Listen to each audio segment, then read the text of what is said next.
1:43 minutos, momento de recibir a Emilia Delfino, la autora de La Generala. Hicimos medio una intro hollywoodense, tal vez, de serie de Netflix. Pero intuyo, vamos a hablar de La Generala en particular, pero quiero que me cuentes vos, escritora. Vos como escritora. Hablemos de La Generala, pero la cuestión de la investigación. Che, te genera un personaje, ¿qué es lo que te atrae? ¿Qué te seduce? ¿Qué te enciende? Que vos decís, bueno, me meto en este despelote. Creo que tiene que ver mucho con cómo manejan el poder cuando llegan al poder, cuando lo tienen alrededor, cuando empiezan a convivir con el poder, cómo lo manejan, cómo lo usan. Y también creo que tiene que ver con las contradicciones de estos personajes, ¿no? Porque nos muestran una cara y uno quiere saber, bueno, ¿qué hay detrás de esa cara? Que puede ser una máscara, que puede ser una coraza, que puede ser una armadura. Y uno quiere saber, bueno, ¿qué es lo que no me muestran? ¿Qué es lo que no me cuentan? Y eso es un poco lo que uno hace cuando se mete con estos personajes, ¿no? En este tipo de trabajos. Ahora, Emilia, en ese manejo de poder, vos partís de qué idea de manejo de poder. ¿Es subjetivo? ¿Es definición de diccionario? ¿Viste? Porque si vos decís, bueno, el manejo de poder y lo manejas bien, mal, más o menos. Y después también, ¿cómo te llevas con las contradicciones de la gente? Bueno, es interesante porque uno, sobre todo cuando es una biografía y no autorizada, es decir, que uno no tiene el permiso, digamos, por así decirlo, de la persona para biografiarla e investigarla. No esto, así, perdóname, Emilia, que te interrumpa técnicamente para que la gente lo entienda, que no sea autorizada no significa que lo que escribas no sea cierto. Claro, exactamente. Quiere decir que no tiene la autorización formal, que no es una biografía encargada por la biografiada o que tiene su visto bueno, digamos, ¿no? Pero un poco lo que va pasando es que el objetivo de este libro era contarla tal cual es a Victoria Villarroel. ¿Quién es realmente, digamos, más allá de lo que nos muestra, con sus virtudes y con sus defectos, con sus contradicciones, con sus logros, sus éxitos y con sus derrotas también? Y contar cómo se va formando esa personalidad de la vicepresidenta, que tiene que ver mucho con su familia, que tiene que ver mucho con su padre, con su madre, con su abuelo, con un montón de cosas que obviamente le fueron pasando y que tienen que ver con la carrera militar de su papá. Desde, por ejemplo, estar dando vueltas por el país porque al padre lo trasladaban, no tener un lugar fijo, hasta ver cómo la carrera de su papá en democracia iba en declive, ¿no?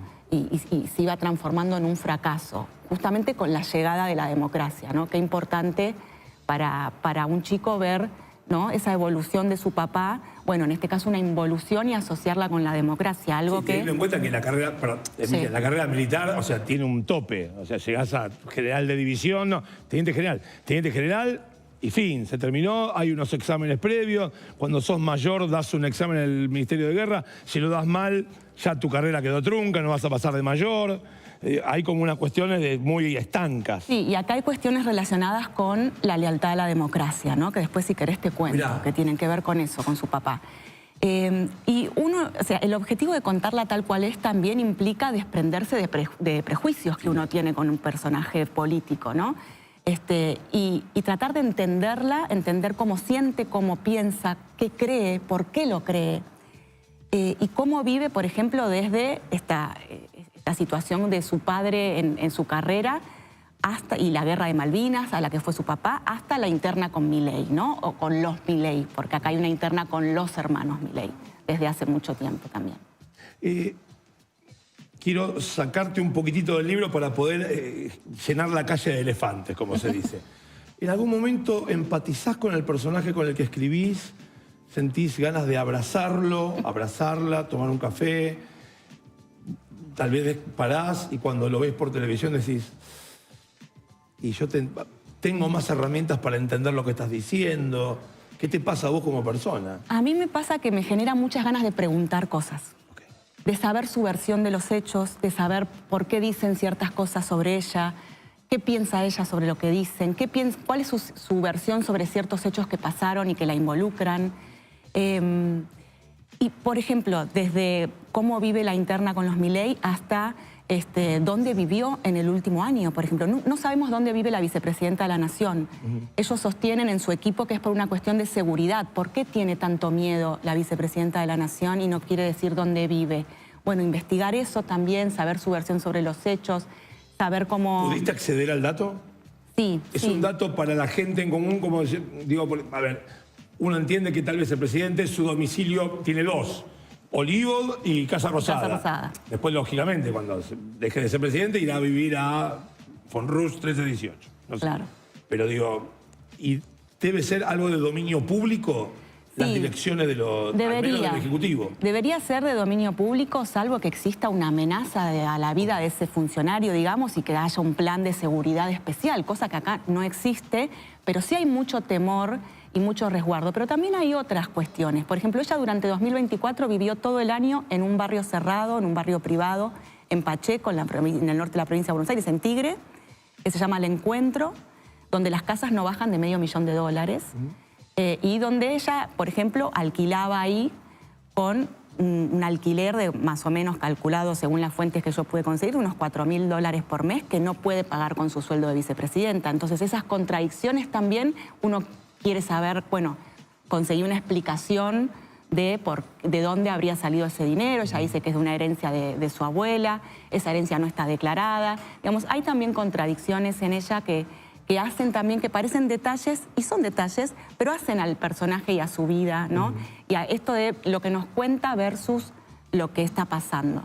Sí, lo que debe ser de dominio público de cualquier funcionario, digo, Claro. independientemente de...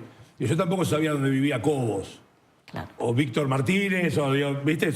Extraes algo, decís, mirá, no, Eduardo Duhalde. Claro. Pero no estoy diciendo, ¿a dónde vive Duhalde? Digo, tampoco se me hubiera ocurrido ir a ver dónde vivía. Claro, claro. Pero son cosas de dominio público. Exacto, y que muchas veces no las conocemos, Claro. ¿no? El público no las sabe, el electorado no las sabe.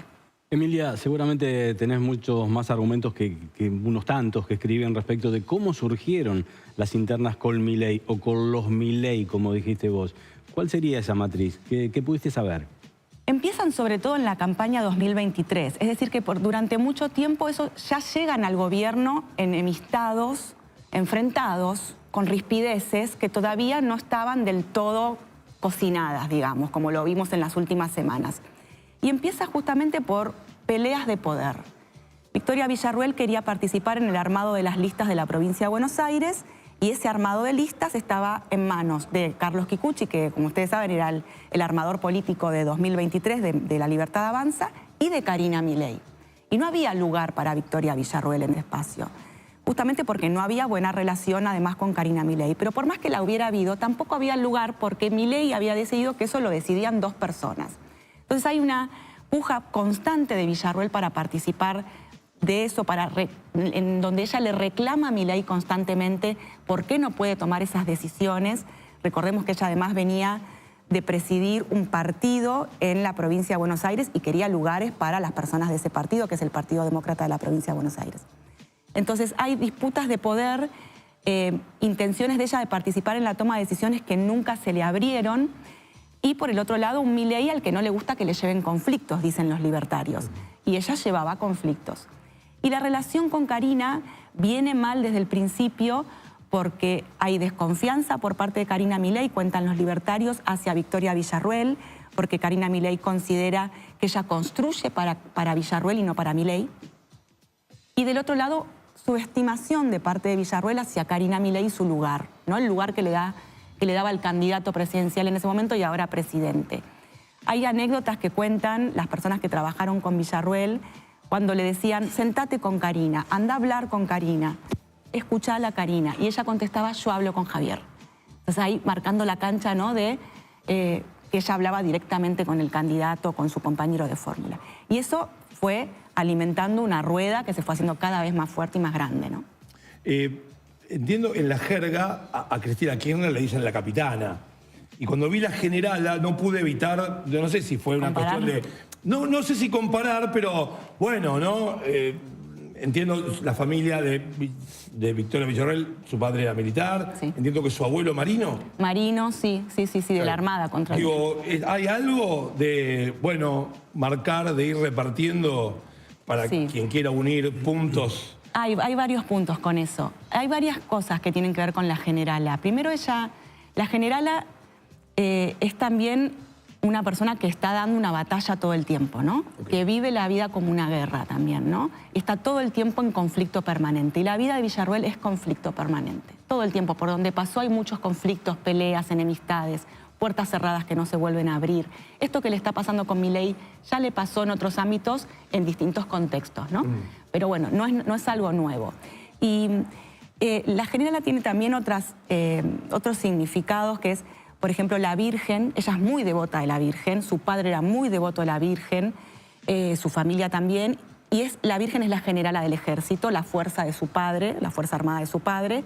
Su padre nunca pudo llegar a ser general, y le inculcó a ella una visión épica de la vida en la que ella tenía que librar su propia batalla todo el tiempo, ¿no? Entonces hay como un juego ahí. La generala también es un juego, ¿no? Al que podemos jugar con los dados, y el poder a veces parece un juego para la libertad avanza en algún sentido, ¿no? ¿Sabes, Emilia? Me parece que estás en el tono correcto, me parece a mí, para hablarnos, me decías, de la jura a la lealtad de la democracia por parte del país, y que ahí eso le es un declive para él. Ella lo advierte como un declive, como la renuncia a perdí. O sea, es una renuncia de perdí, no de me acoplo, sino de, bueno, no me queda otra y viviré arrodillado ante esto que es la democracia. Eduardo Villarroel llega con una carrera en ascenso durante la dictadura, y cuando llega la democracia y asume Raúl Alfonsín, en un momento del gobierno de Alfonsín, bueno, todos sabemos, fue los movimientos Carapintadas muy fuertes, empiezan en el 87 para tratar de frenar los juicios por delitos de lesa humanidad, violaciones a los derechos humanos durante la dictadura. Y en ese contexto, en esa ebullición permanente que había en el entorno de los militares contra el gobierno de Alfonsín y contra la justicia, Alfonsín ordena que los militares juren por la Constitución Nacional en señal de obediencia a la democracia, digamos, o de lealtad a la democracia. Y Eduardo Villarroel se rehúsa a jurar por la Constitución Nacional. Considera que era una constitución que él cataloga como liberal, inspirada en dice él, en la Constitución de los Estados Unidos, y que él no va a jurar por la Constitución Nacional.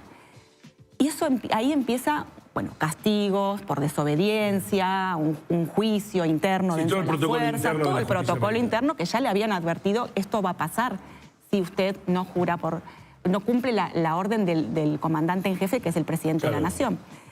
Y ahí empieza el declive de su carrera. Es algo que nunca le perdonó la democracia a Eduardo Villarroel. Después incluso quedó hasta involucrado en un supuesto intento de asesinato a Alfonsín, que salió en una publicación periodística que llamaba El Periodista, y él inmediatamente le pide al ejército que le haga incluso una demanda al periodista y al medio, porque decía, yo no tengo nada que ver con un intento de asesinato del presidente, sáquenme de esto porque no tengo nada que ver. Entonces empieza también, y muy vinculado él también a los Carapintadas. Sus jefes eran Carapintadas, sus jefes en Malvinas y en el ejército, Zaineldin y Rico, estaban en ese movimiento Carapintada, ¿no? En rebelión permanente contra la democracia. Entonces eso es algo que ella fue viendo. Un amigo de ella me contaba que es la historia también de una familia en la que ella vio perder todo el tiempo, ¿no? Contra la democracia, contra el ejército, porque Eduardo Villarroel no se quedaba quieto. Lo sancionaban y él se defendía, presentaba escritos, reclamaba sus cargos, sus ascensos, reclamaba que lo nombren jefe de una unidad, reclamaba que le den a sus veteranos de guerra de su compañía una medalla que no les habían dado. Digamos, era un hombre que batallaba todo el tiempo y perdía todo el tiempo en democracia, ¿no? Perdía todo el tiempo. Y eso es algo que ella vio desde chiquita, ¿no?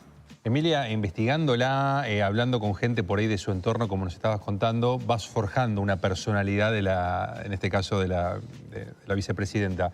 ¿La imaginás en las próximas elecciones presidenciales enfrentando al actual gobierno? Porque uno no imagina una continuidad del binomio.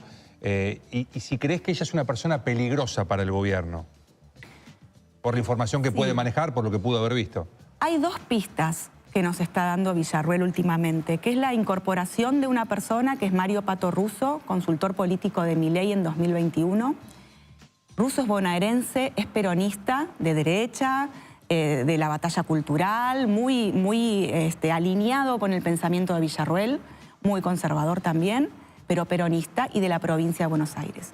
Y la otra pista es la reincorporación de Claudia Rucci a su equipo, que se había ido en enero Claudia Rucci, cansada de esperar que se activara el proyecto político de Villarruel, y que ella había empezado a armar, ¿no? Le había empezado a armar reuniones con gobernadores, con intendentes, con dirigentes, caminatas en la provincia de Buenos Aires.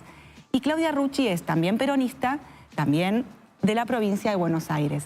A mí me da la sensación que por ahora, porque Villarruel es muy cambiante también y puede ir para otro lado en cualquier momento.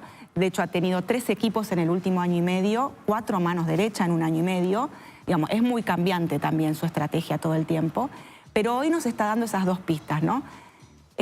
Dicen en el entorno de ella que están pensando, al menos hoy, en la provincia de Buenos Aires como un posible lugar para 2027.